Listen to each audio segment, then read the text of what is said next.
Assalamualaikum warahmatullahi wabarakatuh. Saya Esrepaldi Ananta, perwakilan dari kelompok 7 akan mengenalkan anggota yang presentasi. 1. Amelia Putri. 2. Dea Pratiwi. 3. Maiziana Rahmayani. 4. Saya sendiri Esrepaldi Ananta. Kami akan mempresentasikan tentang jaringan kabel dan nirkabel. Selamat menyaksikan. Prinsip dasar transmisi data. Prinsip dasar transmisi data adalah proses pengiriman informasi dari satu perangkat ke perangkat lain melalui media. 1. Sumber data dan tujuan. Transmisi dimulai dari sumber data pengirim dan berakhir di tujuan penerima. 2. Pengubahan data ke sinyal. Data digital diubah menjadi sinyal listrik, cahaya, atau gelombang radio agar dapat dikirim melalui media komunikasi. 3. Media transmisi. Data dikirim melalui media seperti kabel, tembaga, seksual, atau fiber optik. Nirkabel gelombang radio, inframerah, bluetooth, dan satelit. 4. Arah transmisi mode. Simplex satu arah, contoh TV. Whole duplex dua arah bergantian, contoh walkie-talkie. File dua arah bersamaan, contoh telepon. 5. Metode pengiriman. Setelah data dikirim bil berpirit satu persatu. Paralel beberapa bil dikirim secara bersamaan, biasanya untuk jangka pendek. 6. Sinkronasi. Sinkron data dikirim secara terus-menerus dengan waktu yang selaras. Asinkron data dikirim tidak tetap, menggunakan bit awal, start, dan akhir stop. 7. Keandalan dan efisiensi. Data harus dikirim dengan cepat, aman, dan minim kesalahan. Diperlukan teknik koreksi kesalahan dan pengodean. Kesimpulan, prinsip dasar transmisi data adalah bagaimana cara data diubah menjadi sinyal dan dikirim dari pengirim ke penerima dengan menggunakan media tertentu dan cara yang tepat agar dapat dengan benar. 2. Jenis-jenis media jaringan kabel dan nirkabel. Berikut penjelasan jenis-jenis media berdasarkan dua kategori utama, kabel wired dan nirkabel wireless. Media jaringan kabel atau wired. 1. Twisted pair atau UTP STP. Kabel lembaga dengan pasangan kawat yang dipilin umum digunakan di LAN. UTP tanpa perlindungan, STP dengan perlindungan dari interferensi. 2. Koaksial, memiliki inti lembaga, pelindungan isolasi, dan pelindung luar. Dulu digunakan untuk TV kabel dan jaringan lama.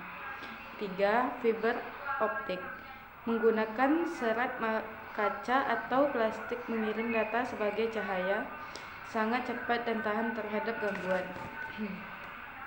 Media jaringan nirkabel atau wireless. 1. Wi-Fi atau wireless LAN, menggunakan gelombang radio untuk koneksi internet dan jaringan lokal. Umum digunakan di rumah, di sekolah, dan di kantor. 2. Bluetooth, jarak pendek atau biasanya di bawah 10 meter, menghubungkan perangkat seperti HP dan speaker. 3. Infrared, menggunakan sinar inframerah, harus dalam garis lurus atau line of sight. Jarang digunakan sekarang. 4. Gelombang mikro, digunakan untuk komunikasi jarak jauh, misalnya antar gedung, butuh antena parabola. 5. Satellite, digunakan untuk area terpencil, komunikasi melalui satelit di luar angkasa. Kesimpulan, media kabel cocok untuk kecepatan tinggi dan tak stabil. 3. Topologi jaringan kabel dan nirkabel. Topologi jaringan kabel adalah bentuk atau susunan koneksi antar perangkat komputer yang menggunakan media kabel seperti UTP, STP, koaksial maupun fiber optik. Kabel ini digunakan untuk mentransmisikan data dari perangkat ke perangkat lain dalam jaringan. Jenis-jenis topologi kabel yang pertama ada topologi bus. Semua komputer dihubungkan ke satu jalur kabel utama, bisa disebut dengan backbone. Cara kerjanya sendiri, data dikirim secara bergilir melalui kabel tunggal. Kelebihannya, instalasi mudah dan murah. Kekurangannya, jika kabel utama rusak, maka seluruh jaringan akan lumpuh. Yang kedua, Topologi star. Semua perangkat terhubung ke satu pusat atau bisa disebut dengan switch atau hub.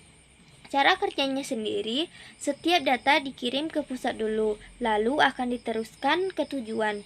Kelebihannya sendiri, mudah dikembangkan dan dikelola, dan juga kerusakan pada satu kabel tidak akan mempengaruhi perangkat lain. Kekurangannya, ketergantungan pada perangkat pusat, dan biaya juga lebih banyak. Yang ketiga, topologi ring atau cincin. Perangkat dihubungkan akan membentuk lingkaran. Cara kerjanya sendiri, data mengalir satu arah atau dua arah dalam satu lingkaran.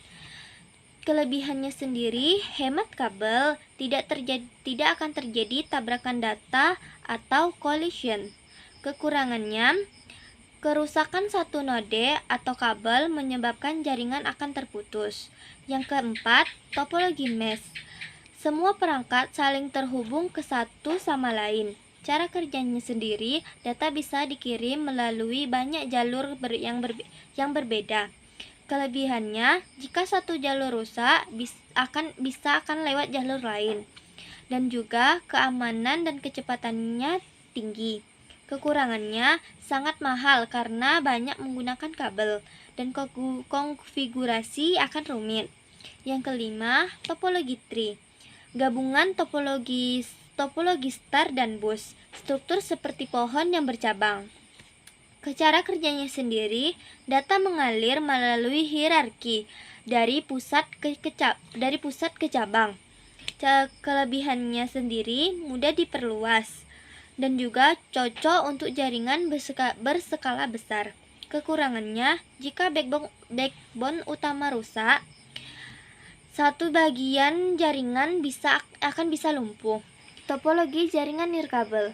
Topologi jaringan nirkabel adalah bentuk penghubung antar perangkat tanpa menggunakan kabel fisik, menggunakan sinyal radio maupun gelombang elektromagnetik seperti Wi-Fi, Bluetooth maupun microwave. Jenis-jenis topologi nirkabel yang pertama, topologi infrastruktur. Semua perangkat terhubung melalui satu access point atau AP. Cara kerjanya sendiri, access point mengatur komunikasi antar perangkat. Kelebihannya, stabil dan terorganisir, dan juga cocok untuk jaringan besar seperti sekolah, kantor, maupun kampus. Kekurangannya, jika access point rusak, maka jaringan bisa lumpuh. Yang kedua, topologi ad hoc. Perangkat terhubung langsung ke satu sama lain tanpa access point. Cara kerjanya sendiri, komunikasi per-to-per atau antar perangkat langsung. Kekurangannya stabil dan rawan akan gangguan. Kelebihannya sendiri, cepat dan mudah diatur dan juga cocok untuk jaringan sementara. Yang ketiga, topologi mesh wireless. Perangkat saling terhubung secara langsung dan perangkat membentuk jaringan besar. Cara kerjanya sendiri, data dapat dikirim melalui banyak jalur alternatif. Kelebihannya sendiri, handal dan tidak tergantung pada satu titik. Dan juga cocok untuk area luas seperti desa pintar, kampus maupun kota. Kekurangannya, setting pengelolaan rumit. 4. Instalasi dan konfigurasi perangkat kabel dan nirkabel. 1. Instalasi dan konfigurasi jaringan kabel. A. Instalasi. Menyiapkan perangkat seperti kabel UTP, konektor RJ45, switch, router, dan komputer, memotong dan mengupas kabel, lalu crimping konektor RJ45 dengan urutan kabel standar. Menghubungkan kabel ke perangkat dari PC ke switch router, mengatur topologi, misalnya topologi bintang, bus, atau ring, menguji koneksi dengan LED, indikator, atau LAN tester. B. Konfigurasi, setting IP address secara manual atau otomatis, HDCP. Cek koneksi melalui command prompt dengan perintah seperti ping atau ipconfig. Konfigurasi jaringan LAN di komputer atau laptop melalui control panel atau setting. 2. Instalasi dan konfigurasi jaringan nirkabel. A. Instalasi. Siapkan perangkat router, wireless access point, modem jika perlu, dan perangkat LAN, laptop atau HP. Hubungkan router ke sumber internet, modem atau ISP. Tempatkan router access point di posisi strategis agar sinyal merata. B. Konfigurasi. Akses router melalui browser. Contoh, ketik 192.168.1.1. Login ke antarmuka admin, username, dan password default atau custom. Atur nama SSID atau nama Wi-Fi, paspor Wi-Fi, enkripsi keamanan. Gunakan WPA 2 atau WPA 3, DHCP jika ingin IP otomatis. Simpan pengaturan atau uji koneksi dari perangkat klien. Kesimpulan, jaringan kabel butuh pemasangan fisik kabel dan konfigurasi IP. Jaringan nirkabel lebih mudah dipasang, hanya perlu konfigurasi melalui antarmuka router. Keduanya harus diuji untuk memastikan koneksi lancar dan aman.